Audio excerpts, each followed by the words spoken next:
Stereo SDO लिखा होगा, उसके साथ डेट और टाइम लिखी होगी। उस वक्त पे ये छवि ली गई है सन की। और अब हम इसी इमेज को एक्सरे फिल्टर करके देखने की कोशिश करते हैं। यानी एक्सरे अगर हम करते हैं उसका तो कैसा दिखाई देगा, वो कुछ इस तरीके का। आप यहाँ पर कुछ ऐसे पॉइंट्स होंगे जहां पे आप देख रहे होंगे वो ब्लिंक कर रही है, येलो और व्हाइट कॉम्बिनेशन होगा कलर्स का, जो चमकती हुई हमको दिखाई दे रही है। ये आप एक शब्द मैं अभी जो आपको कहने वाला हूं, आप लोग इससे बहुत अच्छे तरीके से अवगत होंगे। कोरोना, ये नाम हम सभी ने सुना है। सन के बहुत सारे लेयर्स होते हैं।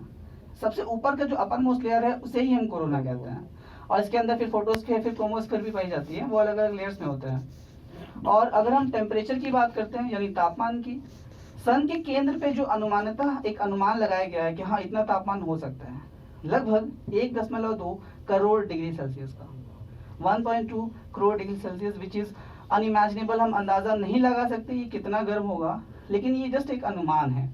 और इसका छोटा सा हिस्सा यानी वो ऊर्जा के रूप में हमें प्राप्त होता है और हम यहाँ जीवित हैं। एक कंपैरिजन में आपको दिखाता हूँ सूर्य के साथ बाकी सभी ग्रहों का साइज वाइज, यानी कितने छोटे या वो बड़े हैं।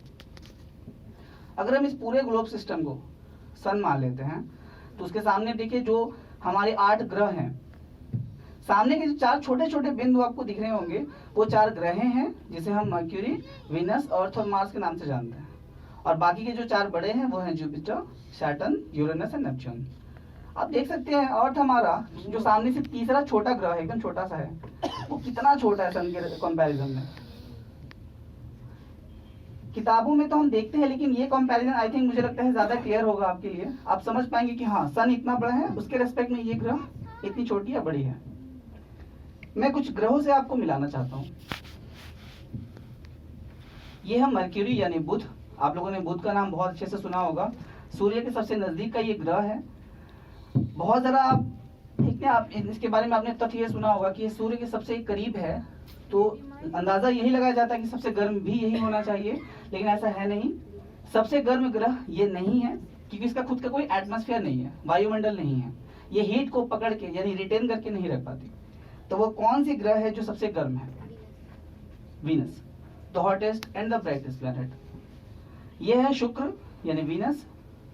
देखिए चमकदार को आपको ये दिख ही रही होगी, इसके अंदर एक एसिड बनती है जिसे सल्फ्यूरिक एसिड कहा जाता है।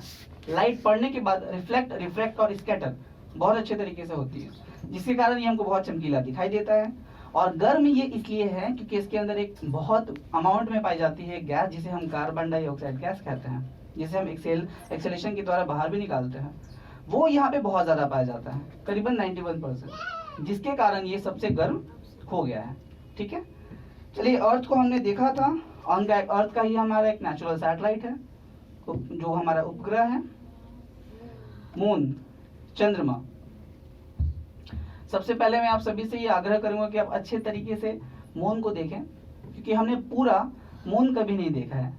जी हाँ, हम ह्यूमन बींग्स ने, मनुष्यों ने पूरा मून कभी नहीं देखा है, क्योंकि वो हमारे सामने पूरा कभी नहीं आता। बचपन में मैं भी इनफैक्ट यही सोचा करता था कि हाँ हम पूरा मून देख लेते हैं, लेकिन जब हम बड़े हुए, हम लोगों ने चीजों को समझा, तो हमें ये पता चला तो वो कौन से साइड्स हैं जिन्हें हम नहीं देख पाते। अगर हम मून को 2 भागों में, 2 साइड्स में बांटते हैं, एक साइड जो हमें नहीं दिखता उसे हम मारिया के नाम से बुलाते हैं। करीबन मून का 41% एरिया आपके सामने एक पूरा ब्लैक एंड पार्ट होगा, थोड़ा सा इसमें पार्ट और ऐड होगा। स्क्रीन पे ये इतना ही दिख रहा है, ये हमें अप्रॉक्स नहीं दिखता। और एक ब्राइटर साइड भी है जिसमें थोड़ा एक ये साइड, उसमें थोड़ा सा पार्ट और ऐड होगा, इसको हम ल्यूनर हाईलैंड कहते हैं, और ये हमें दिखती है अर्थ से करीबन 59% एरिया। तो ये पूरा मून था, जो काफी सारे सैटेलाइट इमेजेस को असेंबल करके बनाया गया है, ताकि आप इसे अच्छे से आप देख रहे होंगे। जो बहुत से क्रेटर्स हमने पढ़े हैं जो मून पे पाई जाती है, गहरी गहरी घाटियां, वो यहाँ साफ साफ हम देख पा रहे हैं। आइए आगे बढ़ते हैं। मार्स से आपको एक बार मिलाते हैं। मंगल, द रेड प्लैनेट मार्स, शायद एक ऐसा ग्रह जो हमारे लिए शायद सबसे इंपॉर्टेंट अभी बन चुका है। जीवन की संभावनाएं सबसे ज्यादा अगर मानी जा रही हैं तो यहीं पर। इसके नॉर्थर्न पोल पे देखिए हल्का बर्फ आपको दिखाई देगा। अगर ये बर्फ वाकई यहाँ पे उपस्थित है, जो कि है क्योंकि सैटेलाइट इमेज में ही हमें पाया गया, ये हमने देखा, तो अगर हम इसे पार्टिकुलर टेम्परेचर मतलब एटमॉस्फेयर अगर हम इसे प्रोवाइड करा पाते हैं, यानी हीट एंड टेम्परेचर दे पाते हैं, प्रेशर हम अगर इसको प्रोवाइड कराते हैं, तो हो सकता है ये पानी में परिवर्तित हो जाए और लाइफ तो हो सकता है फिर जीवन की संभावनाएं भी बढ़ जाए। इसको काफी लेकर काफी सारा रिसर्च अभी फिलहाल चल रहा है, काफी सारी स्पेस एजेंसी जो है वो कर रही हैं। आप लोगों ने माउंट एवरेस्ट का नाम जरूर सुना होगा, उसकी हाइट भी आपको पता है। आपके सामने एक गोल सा हिस्सा होगा जो बाहर की तरफ उभरा हुआ आपको दिखाई दे रहा होगा, माउंट ओलंपस है ये, या ओलंपस मोन्स के नाम से बहुत ही ज्यादा विख्यात है। ये एक माउंटेन है मार्स पे जो हमारे माउंट एवरेस्ट से लगभग 3 गुना ज्यादा ऊंची है। इसकी ऊंचाई करीबन 26,000 मीटर की है, जहाँ पे हमारी माउंट एवरेस्ट की आप जानते ही हैं 8848, जो अभी शायद अप्रॉक्स 449 हो चुकी है। तो ये न सिर्फ मार्स का, पूरे सोलर सिस्टम फैमिली की हाईएस्ट पीक है जो कि मार्स पे पाई जाती है, तो आप इसे जरूर जानें। कोई बता सकता है रेड प्लैनेट जिसे हम कहते हैं, ये लाल हमें दिखाई देता है, लेकिन ये लाल क्यों है? इसका कोई कारण तो होना चाहिए। एनी आइडिया कैसे होगा ये लाल? आप लोगों ने लोहा का तो नाम सुना है ना, आयरन पढ़ा है हमने। ये एक एलिमेंट है, इसके बहुत सारे कंपाउंड यानी यौगिक पाए जाते हैं हमारी प्रकृति में। एक आयरन ऑक्साइड बोलकर एक कंपाउंड है जो पाई जाती है, यहाँ पे ये बहुत अधिक मात्रा में पाई जाती है, जिसके कारण हमको ये लाल लाल दिखाई दे रहा है। यहाँ पे बृहस्पति यानी जुपिटर द लार्जेस्ट प्लैनेट, ये सबसे बड़ा है साइज में, हम जानते हैं। आपके सामने देखिए एक आंखों जैसी संरचना होगी, एक आई लाइक स्ट्रक्चर होगा जो कंटिन्यूअसली घूम रही होगी, एक छोटी सी हिस्सा, इसे हम द ग्रेट रेड स्पॉट कहते हैं। ये यहाँ से आपको छोटा लग रहा होगा, लेकिन ये साइज में इतना बड़ा है कि इसमें लगभग 3 अर्थ पूरे के पूरे अंदर चले जाएंगे और फिर भी ये पूरा नहीं भरेगा।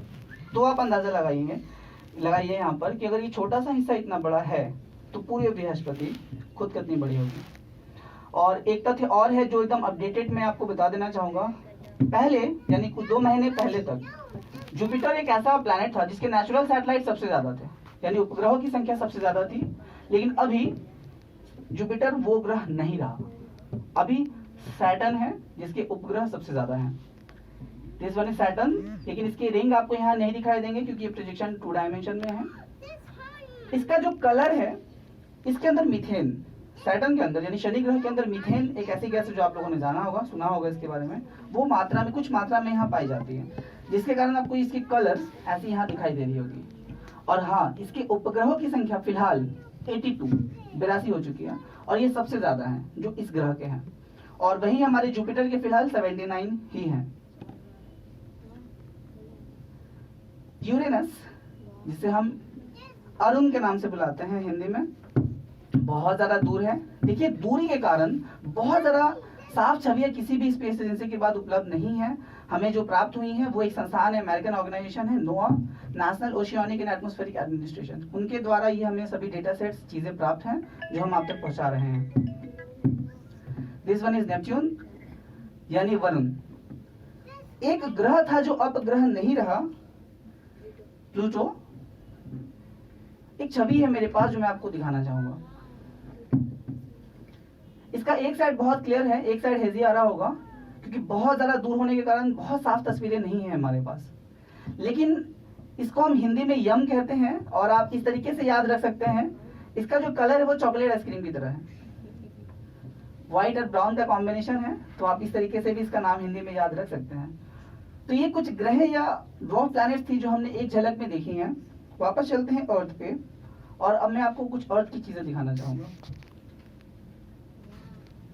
साइंस सोलस्फीयर की फैसिलिटी एक ऐसा प्लेटफॉर्म है हमारे लिए जहाँ पे हम कुछ यूनिक चीजें देख सकते हैं। फॉर एग्जाम्पल, आप अभी जो स्क्रीन पे देख रहे हैं, हमारे सर के ऊपर जो बादल घूमते रहते हैं, हमारे लिए बहुत नॉर्मल वो चीज है। लेकिन आप देखेंगे यहाँ पे जो क्लाउड्स है हमारे, ये मूवमेंट कर रहे हैं कंटिन्यूअसली, और उस डेट और टाइम पर पूरे क्लाउड्स की मूवमेंट कैसी थी आप यहाँ से बैठे बैठे देख सकते हैं, जितने भी प्लैनेट्स और नेचुरल सैटेलाइट्स हैं। वीरेंद्र जी, तो ये हमारे क्लाउड्स की मूवमेंट। अब मैं और आपको इंडिया के ऊपर लेके जाने की कोशिश करूंगा।